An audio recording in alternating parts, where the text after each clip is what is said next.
Subject Linguistics, course title Pragmatic and Discourse Analysis, Module 18, Ethnography of Communication. You will readily agree that in our everyday life, it is perhaps more important to understand how language is used to do certain things rather than the description and analysis of its syntax, semantics, phonology, or morphology. This idea forms the subject matter of an approach in anthropological linguistics known as ethnography of communication. Ethnography deals with the description and analysis of the speech patterns and language of ethnic groups.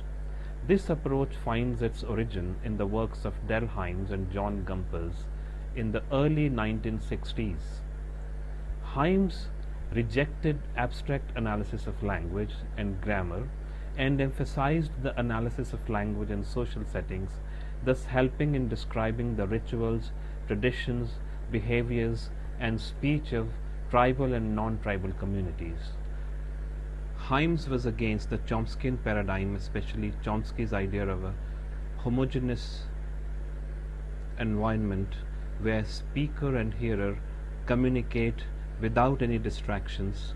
In contrast, Hymes spoke of doing research in everyday social surroundings and analyzing whether the language of participants was appropriate to context, known as communicative competence. For example, we talk differently at a party and at a condolence meeting. We are expected to be sober at the latter and jovial at the party.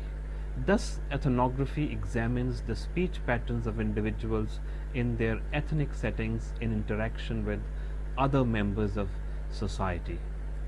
The ethnographic model assumes further importance for second language speakers like English for us, precisely because it tells us that we not only need general linguistic knowledge but social and cultural knowledge that governs what we say, to whom, and why.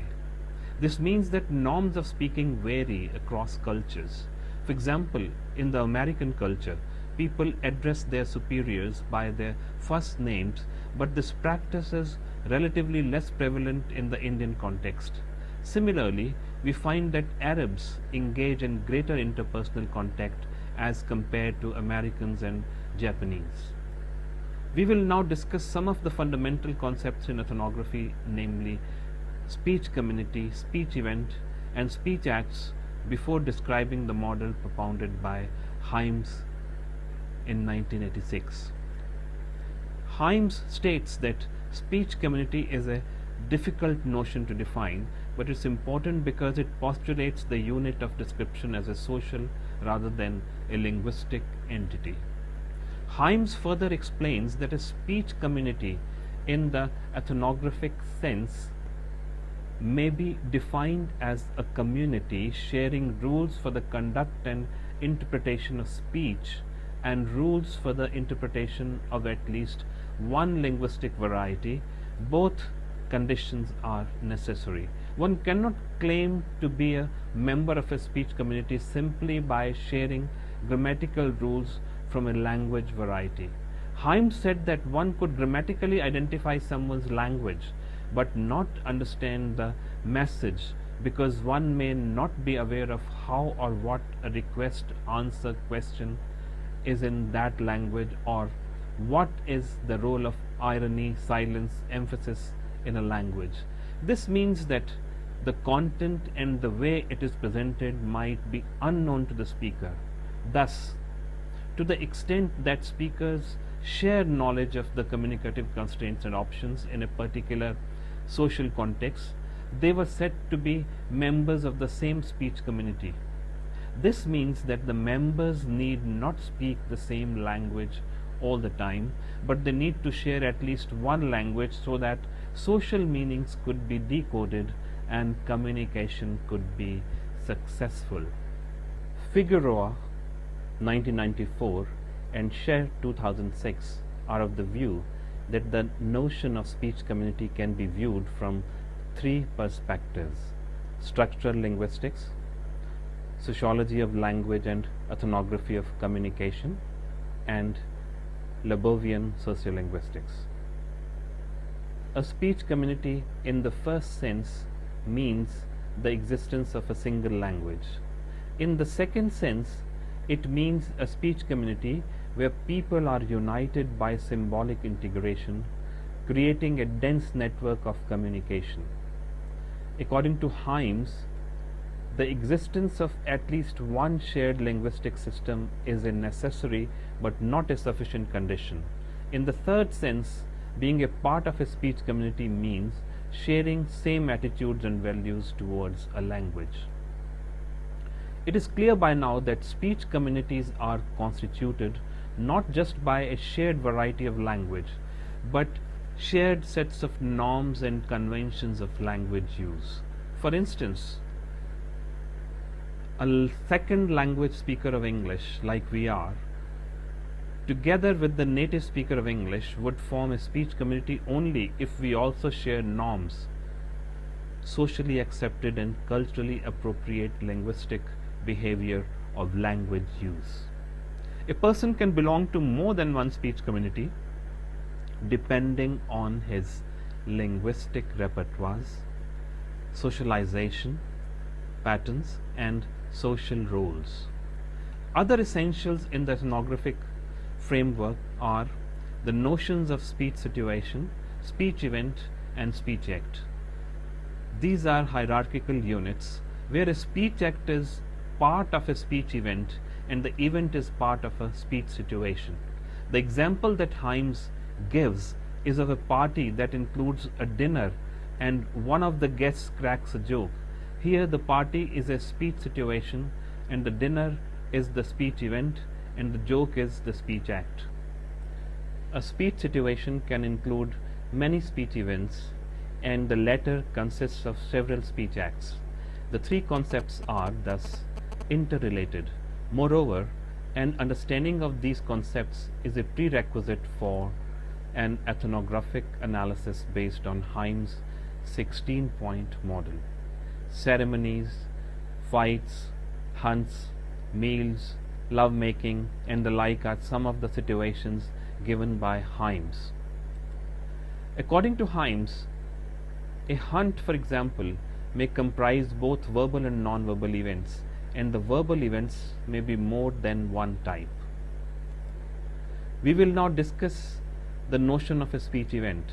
Speech event is the fundamental unit of analysis in a speech community. Any form of speech that is determined by norms of behavior can be considered a speech event. Examples include giving and taking interviews, buying and selling goods in a shop, courtroom scenes with the lawyers arguing the case and questioning witnesses, religious sermons, and everyday conversations, etc. Himes explained that a speech event could consist of a single or many speech acts. In a religious rite, a prayer is a single act, but it can include other acts as singing, hymns, chanting, etc. It may be noted that the same type of speech act may recur in different types of speech event and the same type of speech event in different contexts of situation. Thus, according to Himes, a joke, which is a speech act, may be found in a private conversation, a lecture, a formal introduction. Similarly, a lecture may be part of a seminar by a professor or a part of dinner time talk by the father to the son. We will now discuss the concept of a speech act. The speech act is the smallest unit of the three. A speech act is that language unit through which some social action is performed. Himes is of the view that the speech act is a minimal unit but is different from a sentence. It can be both verbal and non-verbal. It is important to note that although speech act may seem similar to speech act in the sense of Austin's as an action, a reply, a request, a question, a command, etc., but it is more likely that Himes used it in a broader sense as a joke, greeting, etc. Gumpers says that At this level, decisions are made about the more immediate discourse talks such as narrating, describing, requesting, which make up everyday activities. We'll now speak about communicative competence. The notion of communicative competence is central to ethnography. Communicative competence means language use appropriately to a particular context. These are rules for the production and interpretation of speech, not just knowledge of grammatical rules of a language, and it is this that determines our performance as social speakers in a social context. Troike is of the view that it includes both knowledge and expectation of who may or may not speak in social settings. The notion of communicative competence challenged Chomsky's notion of linguistic competence, known as knowledge of grammatical rules, because Himes refused to accept Chomsky's idea of an ideal speaker-hearer community where perfect communication took place without any problems. On the contrary, Himes said that communication was governed by the degree of acceptability, grammaticality, feasibility, and possibility in a social context. We will now discuss Himes' framework captured by the mnemonic speaking. Ethnography of a communicative event is a description of all the components that are relevant in understanding how that particular communicative event works. It also provides a framework for comparing different speaking practices across communities. Himes identified 16 components, the first one of which is setting and scene. Setting, that is S, refers to the time and place, that is the concrete physical circumstances in which speech takes place. For instance, your class of sociolinguistics, time 10 to 11 a.m. in the classroom in the Department of Linguistics, the teacher and the board on which she writes, etc., is one example of a setting. Another example is of a marriage party with its tent, tables, chairs, and the main stage for the bride and groom, and an area for dancing. Scene, on the contrary, Himes says, refers to the abstract psychological setting or the cultural definition of the occasion. For instance, the scenes in a novel or short story may change from the childhood portrayal of the hero to his youth or his years of involvement in a social struggle. It may even change from one page to the other. In a particular setting, of course, participants are free to change scenes as they change the level of formality.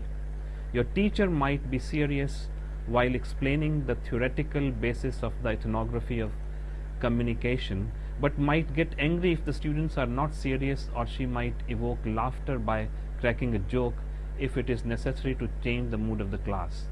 Change in the kind of activity also brings a change in the scene. For instance, the teacher might shift from lecturing to explaining how to tackle a potential question in the examinations. Setting can remain fairly constant, but scenes can change quickly as seen in a movie or song. Setting is also easier to identify, while scene requires analysis.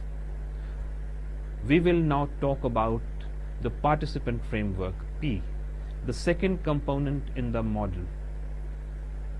Instead of the classical speaker-hearer dyad, Himes discusses many participant roles such as source-destination, sender-receiver, addresser-addressee, etc. One person can perform a single or many roles. Alternatively, a group can together perform one role. In a drama where two characters are talking, the audience as a whole is the addressee, but the characters themselves perform many roles: speakers, hearers, addressers, and addressee. In a church service, The priest cannot be called the speaker proper because he is not the source of the utterance as he is speaking the words of God. A prayer obviously assigns one role each for the God or the deity, the priest and the audience. We will now talk about ends denoted by the alphabet E. It refers to the conventionally recognized and expected outcomes of an exchange and the personal goals that participants seek to accomplish on particular occasions. Outcomes are public while goals are personal and the two often clash. There is perhaps always a tug of war between the socio-culturally expected outcomes and the outcomes that you desire by becoming a participant in a particular speech event or speech act. A person might give a speech on sexist language use in an event with a particular goal in mind, expecting to be appreciated, but the public might reject it if it offends their sensibilities. Emphasizing this demarcation between outcomes and goals, Himes says that the purpose of an event from the community's standpoints may differ from those of the participants, as in the event of litigation where both parties desire to win. You must have observed that in politics and in business negotiations, participants might have different ends in mind. We will now talk about the next element, act sequence, is denoted by the alphabet A. Act sequence refers to the precise words used and how they are used to express a particular topic at hand. The former is labeled as the message form and the latter as message content. No speech can take place without a form, and it is this necessity that makes it fundamental. Think of a speech like greeting, for example. You could say a hello or a good morning, but you can also wave, nod, bow, or just smile, and still you will not be accused of being rude. In both instances, you have used a definite message form, in one instance verbal and in the other non-verbal, to carry out the act of greeting. Many serious errors occur, according to Himes, when there is a mismatch between form and content, and this is because we ignore the fact that how something is said is part of what is said. It is this mismatch which is significant for analysis. For example, one might threaten someone politely in a soft voice or joke with a deadpan or serious expression. The distinction between message form and message content would be instantly clear with the following example. He prayed, saying, within quotes, quoting message form, versus he prayed that he would get well, that is reporting content only. Content is closely related to the topic, and a shift in the topic suggests a change in the content. Message form and message content are integral to speech act and are interrelated, therefore they are called as act sequence, that is A. We will now learn about key, that is known by the letter K. Key refers to the tone, manner, or spirit in which a particular message is conveyed. Sometimes you may be serious, light-hearted, or sarcastic. Your message may be serious, but you might say it jokingly, seriously, or smilingly with a wink. Thus, the key may be a part of the analysis, non-verbally, by your behavior, gesture, posture, or even kind of clothes you wear. There is an inconsistency between the content and the key that the person is using. It is the key rather than the actual content that takes precedence. Parodies are good examples of how participants exploit key over message content. It is this aspect that Himes emphasizes when he says, when there is a conflict with the overt content of an act, key often overrides the letter, as in sarcasm. We will now discuss the next component in Hime's model called instrumentalities, denoted by the alphabet. It refers to the choice of channel used in communication. It can be oral, written, telegraphic, semaphore, etc. It also refers to the actual forms of speech that are chosen, such as the language, dialect, code, or register. Formal, written, legal language is one kind of instrumentality. A further distinction that can be made is the mode of communication employed within a particular channel. For example, singing, humming, whistling, or chanting all fall under oral channel. Himes reports that in a tribal community in Venezuela, the Ojo chant is used for trade and social purposes.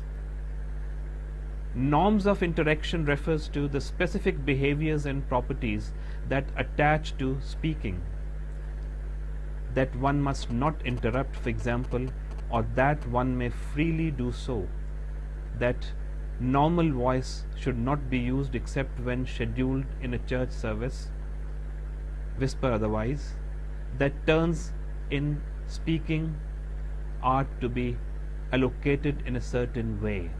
You must have observed these norms of interaction while, say, paying a visit to a place of worship, attending an academic event, an exhibition, theater, or a political gathering. Norms of interpretation refer to how the norms of interaction may be viewed by someone who does not share them. Any violation of norms of interpretation may lead to misunderstanding or a complete breakdown in communication. Consider, for instance, a famous example of different norms of interpreting the nodding of your head up and down. For people in North India, this non-verbal speech act shows affirmation, agreement, and understanding of the message, but for people from the South, it is a marker of negation or disagreement. The Nasi notes that a tap on the side of the head can be interpreted different in different cultures. It can mean stupidity or intelligence. Similar is the case for yes-no gestures or for other forms of non-verbal communication such as interpersonal distance, laughter, and silence. For example, silence is highly valued among the Japanese. We will now learn about the last component in the ethnographic model, namely genres, that is denoted by the letter G. Genres refer to clearly demarcated types of utterances that depend on the kind of speech event one is engaged in. Your teacher may deliver a lecture on theory by employing the language of prose. Similarly, singing among the women folk using a particular local dialect can come under the genre of folk singing. The language used in church service can be another example. Proverbs, riddles, prayers, lectures, and editorials each represent distinct genres fit for particular occasions. Though genre analysis is a distinctive subfield in discourse analysis, yet it is an important component for understanding the verbal patterns of a community at the individual and group levels. In this unit, we've learnt about ethnography, its salient concepts, and how the native speaker actually achieves the objective of communication through the use of language. Thank you.